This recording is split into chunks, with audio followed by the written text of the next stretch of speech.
और आकाश भी स्वागत है। और आज हम लोग देखने जा रहे हैं लास्ट सीन OMG मूवी का। कौन सा बताएंगे मौसम? टाइटल है कांजी वेकअप्स in the hospital. Oh my god, Akshay Kumar, Paresh Rawal. तो चलिए देखते हैं ये वीडियो। लेकिन इससे पहले इस वीडियो के चैनल का ओरिजिनल लिंक आपको हमारी वीडियो के डिस्क्रिप्शन में मिल जाएगा। सब्सक्राइब करें, लाइक करें, शेयर को फॉलो करें। चैनल को उसका लोग चैनल का लिंक इंस्टाग्राम का लिंक भी हमारी वीडियो के डिस्क्रिप्शन में मिल जाएगा। सब्सक्राइब करें, लाइक करें, शेयर को फॉलो करें। चलिए देख लेते हैं ये वीडियो।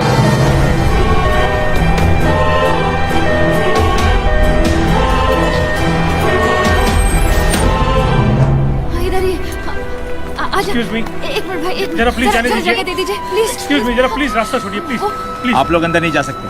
प्लीज बोला ना मैंने, आप लोग अंदर नहीं जा सकते। अरे लेकिन वो मेरे पति हैं, क्यों मुझे नहीं उससे मिलना है। आप अंदर। डॉक्टर, वो ठीक तो है? It is a severe attack of paralysis and now he has gone into coma.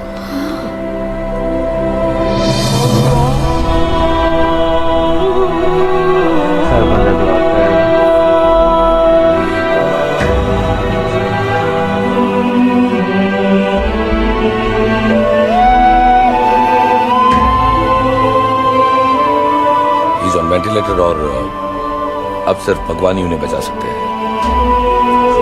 भगवान ही उन्हें बचा सकते हैं।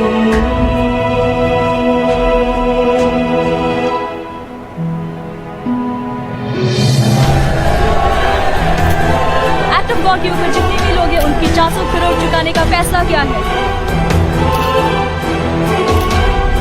वाह वाह।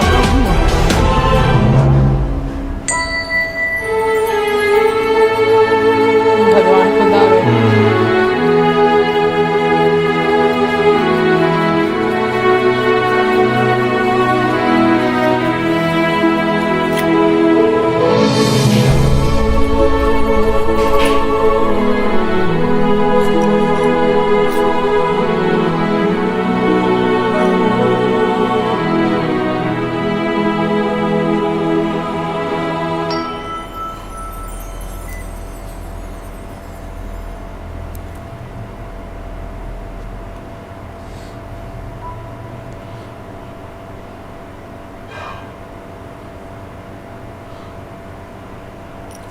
मैं कहाँ हूँ? अब ये सब मत कहना। तुम ICU में हो, तुम्हारे बीवी बच्चे बाहर ही हैं, किसी को अलाउड नहीं अंदर आना। तुम कैसे आ गए? तुम्हें जगाने आया हूँ। तुम्हारा वक्त हो गया जागने का।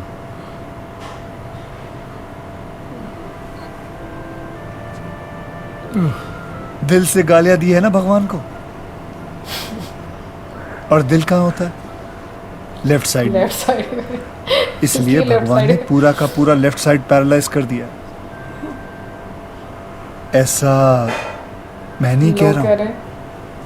बाहर जितने भी मीडिया वाले हैं ना, अफवाह फैलाई जा रहे हैं इस बात की। चाहो तो मैं तुम्हें ठीक कर सकता हूँ। तुम डॉक्टर भी हो? मैं ऑल इन वन हूँ। कहो तो एक चमत्कार दिखाऊं? हवा में बाइक उड़ाने को चमत्कार नहीं। अच्छा, हाँ, अच्छा। समझ नहीं। हवा में चलो भाई। बात करने को चमत्कार नहीं कहते।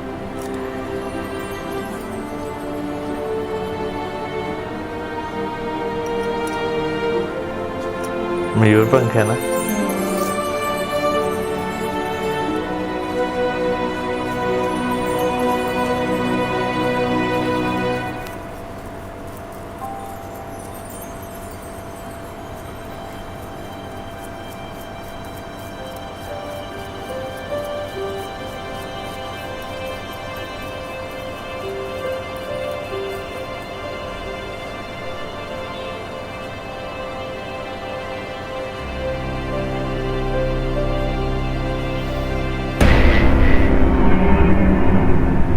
कृष्ण वासुदेव यादव फ्रॉम गोकुल।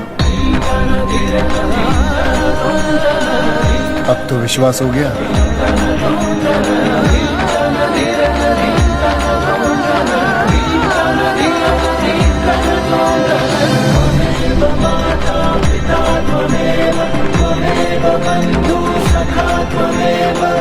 अरे मैं जो आप लोग हमेशा देखते हो टीवी पे, कैलेंडर पे, फिल्मों में, वर्षों से यही रूप मेरा चलता आ रहा है। उसी रूप में आपके सामने खड़ा हूं। लेकिन कांजी भाई, मैं ऐसा हूं नहीं। सच में मुझे माफ कर, मुझे माफ कर। जैसे एक भक्त भगवान के बिना अधूरा होता है, वैसे ही भगवान भी एक सच्चे भक्त के बिना अधूरा होता है।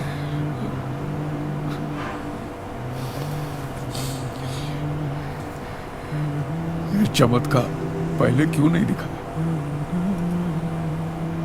यही तो प्रॉब्लम है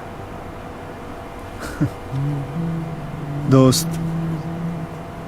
मैं कृष्ण हूं इसलिए चमत्कार करता हूं। चमत्कार करता हूं इसलिए कृष्ण नहीं हूं।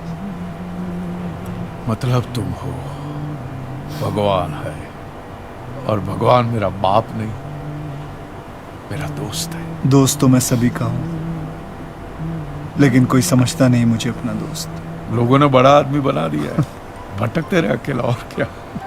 हाँ, लेकिन मैं वैसा आदमी नहीं हूं जैसा लोग समझते हैं मुझे। मुझ में भी कॉमन सेंस है। मुझे लोगों के फूल, प्रसाद या चढ़ावे, कैंडल, चादर, इन सब से दिलचस्पी नहीं है। मैं तो चाहता हूं कि ये सब चीजें वो लोग गरीबों में बांट दें। मुझे अगर लगाव है तो उनकी श्रद्धा से, उनके प्यार से, उनकी आस्था से। एक मिनट भाई, आस्था से? तो मैं तो तुझ में मानता ही नहीं, एक नंबर का नास्तिक। तो मेरे ही सामने क्यों आया? कांजी भाई बैठो।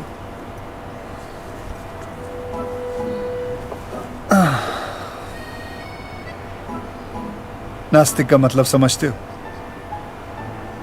जो हर चीज को देखे, परखे, सोचे, समझे और फिर ये कहे कि ये झूठ है, भगवान है ही नहीं, उसे नास्तिक कहते हैं। इसलिए मैं तुम्हारे सामने आया, क्योंकि तुमने वही सब कुछ किया जो एक नास्तिक करता है।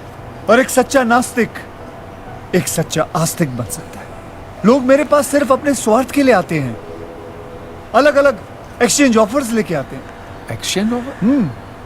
भगवान, मैं एसएससी पास हो जाऊंगा तो 5 मंगलवार सिद्धिविनायक चल के आऊंगा। अगर वो डोमिनिक की बेटी, अगर उसने शादी के लिए हाँ बोल दी ना, तो मैं माउंट मैरी 11 कैंडल चढ़ाऊंगा। अगर मेरी बीवी प्रेग्नेंट हो गई ना, तो आपकी दरगाह पे चादर चढ़ाने आऊंगा। अलग अलग ऑफर्स लेके आते हैं। और जो लोग मेरे पास आ नहीं सकते, वो भी मुझे ही दोषी ठहराते हैं। बोलते हैं भगवान का बुलावा नहीं आया इसलिए हम उनके पास जा नहीं सकते। अरे भगवान का बुलावा नहीं आया तो क्या इनविटेशन कार्ड हाँ, भेजे? इनविटेशन कार्ड लिख के भेजूं मैं? मेरे पास और कोई काम धंधा है कि नहीं? और वैसे भी कांजी भाई, मैं कण कण में हूँ, मैं सब जगह मौजूद हूँ। जब तुम सब जगह हो तो ये लोग मंदिर खोल के क्यों बैठे? मेरे पास मेरा खुद का घर है। मुझे 4 दीवारों के अंदर नहीं रहना है। तो फिर तुमने ऐसा धर्म बनाया ही हाँ, मैंने सिर्फ इंसान बनाया, और इंसान ने ये जात पात, धर्म, मजहब का धंधा शुरू किया, और यह धंधा हजारों सालों से चलता आ रहा है, क्योंकि तुम्हें उसकी जरूरत है। तो फिर ऐसे धर्म को उठा के फेंक देना चाहिए ना। हाँ, लोगों से उनका धर्म कभी मत छीनना। अगर तुम लोगों से उनका धर्म छीनोगे तो वो तुम्हें अपना धर्म बना लेंगे। तुम्हें विश्वास नहीं होता ना? 1 महीने से तुम यहाँ आईसीयू में पड़े हो। मैं तुम्हें बताता हूँ कि 1 महीने के अंदर क्या क्या हुआ। देखो कांजी प्रभु कल रात मेरे सपने में आए थे और उन्होंने खुद कहा कि वो भगवान विष्णु के 11वें अवतार हैं। ये सब क्या है? कांजी प्रभु ने सपने में मुझे चतुर्भुज रूप वाले दर्शन दिए। एक हाथ में चक्र था, एक हाथ में शंख, एक हाथ में गदा। देश भर में जगह जगह लोगों ने सुने कांजी भाई के भगवान होने के चर्चे। मैं कल नाइट ड्यूटी पे था, एक जरा सी झपकी लग गई, इतने में सटाक से मेरे गाल पर एक थप्पड़ पड़ा और इतने में एक आवाज आई, ड्यूटी पे सोने का नहीं। कांजी के चमत्कार की 4 कहानियां मार्केट में रख दो, लोग अपने आप 40 बना लेंगे। मैंने तो कांजी भाई को स्कूटर के साथ हवा में उड़ते हुए देखा था। ऐसे अचानक से प्रकट हुए, 10 फुट, 15 फुट, 20 फुट। कांजी भाऊ देव है, भगवान है वो। ये देखो। धर्म गुरुओं ने कांजी भाई के कल की अवतार को मान्यता देकर उनसे माफी मांगते हुए एक्ट ऑफ गॉड के ऊपर जितने भी लोग हैं उनकी 400 करोड़ चुकाने का फैसला किया है। उनकी इच्छा थी कि हमें पैसे देने चाहिए, बस दे दी। लेकिन आप उनको भगवान क्यों बना रहे हैं? किसने कहा कि वो भगवान है? तुम्हें पता है तुम्हारी मृत्यु कब होगी? आप लोगों को नहीं। मैं भी नहीं जानता, लेकिन उन्होंने स्वयं अपनी मृत्यु का दिन निश्चित किया है। 16 दिसंबर को वेंटिलेटर का स्विच बंद करते ही कांजी की कहानी खत्म। हाँ, लेकिन स्वामी जी इस बार खर्चा बहुत हुआ। 400 करोड़ इंश्योरेंस वालों को बांटे, 1 करोड़ डॉक्टर को, ऊपर से मंदिर बनाने का खर्चा हुआ सो अलग। वन टाइम इन्वेस्टमेंट है मिश्रा जी, एक ही साल में रिकवरी पूरी हो जाएगी। वैसे भी काफी सालों से मार्केट में नया भगवान नहीं आया है। जय कांजी वाला प्रभु, जय कांजी वाला। ओम जय कांजी वाला। शुगर बढ़ी है, सांस चढ़ी है, स्वाइन फ्लू दूर करो। ओ लाला स्वाइन। मैं जा रहा हूँ। रे रे रे महादेव महाराज, तनिक ठहरिए तो, ऐसे फुर्र से कहाँ चल दिए हैं? गुस्सा थूक दो, थूक। क्या है, कांजी भाई के बगल वाला पलंग खाली पड़ा है, कहो तो लगवा दे। उनके जन्मदिन के दिन ही वो अपना देह त्याग करेंगे। हैं? जहाँ पे उनकी दुकान है उसी जगह पे उनकी समाधि बनेगी। खत्म नहीं हुआ, अब ये देखो। कांजी भाई की समाधि ले जाने की सारी तैयारियां हो चुकी हैं। तुमने उन लोगों का धंधा छीना, उन लोगों ने तुम्हें ही अपना धंधा बना दिया। हाँ, कांजी भाई तुम्हारे मंदिर से 1 साल में 450 करोड़ के बिजनेस का एस्टिमेट प्लान है इन लोगों का। तुम तो भगवान हो यार, तुमको रोकना चाहिए ना उनको। दोस्त, महाभारत का युद्ध 1 ही सेकंड में खत्म कर देता अगर मैं हथियार उठा लेता, पर वो मेरा काम नहीं है। मेरा काम है लोगों को सही और गलत की समझ देना। ये मंदिर तुम्हारा है, युद्ध तुम्हारा है, तुम तय करो तुम्हें क्या करना चाहिए। लड़ना है लड़ो, नहीं तो चुपचाप जाके सो जाओ। भाई लास्ट सीन में तो हमने देखा था कांजी जी जो है उन्हें पैरालिसिस जो है वो हो चुका है और उसके बाद जो हॉस्पिटल उन्हें शिफ्ट किया जा चुका है। लेकिन जो है वहाँ पर आने के बाद जो पीछे से सीन होते हैं वो खुद भी देखकर काफ़ी ज़्यादा हैरान रहते हैं। लेकिन एक चीज़ जो मैं कहूँगी कि इस सीन ये को अगर हम लास्ट वाले सीन से जोड़ें जहाँ पर कांजी भाई को हार्ट अटैक आता है और वो पैरालाइज, हार्ट अटैक, हाँ पैरालाइज हो जाते बिल्कुल। तो उस टाइम पर उससे पहले वो क्या कहते हैं कि भगवान है ही नहीं। हाँ। उस टाइम पर उनको फिर पैरालिसिस हो जाती है, बिल्कुल प्रॉब्लम होना शुरू होती है। अब अगर मैं सोचती हूँ अगर देखा जाए तो ऐसा भी तो हो सकता है ना कि भगवान उन सबको जो है वो उठा लेते, लाइक हाँ। नष्ट कर देते जो कि पाखंडी लोग थे। हाँ। लेकिन नहीं, भगवान ने उनको दिखाना था कि भाई भगवान एग्जिस्ट करते हैं और जो सब चीज़ें होती हैं वो किस तरह से होती है, मतलब इंसान क्या सोच रहा होता है और ऊपर वाले ने क्या प्लान किया होता है।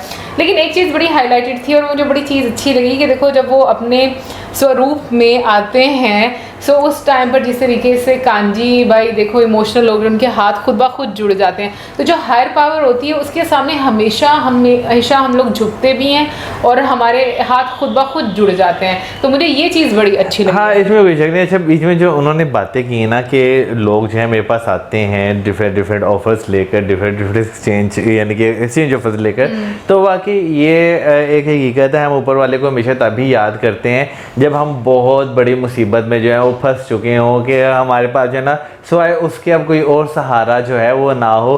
तो लिटरली हम जो है ना फिर जो हमारे दिल में आता है, जो हमारे दिमाग में आता है, हम कहते हैं भाई ये हमारा काम हो जाए, हम ये करेंगे, हम वो करेंगे, यानी जो कुछ हम कर सकते हैं।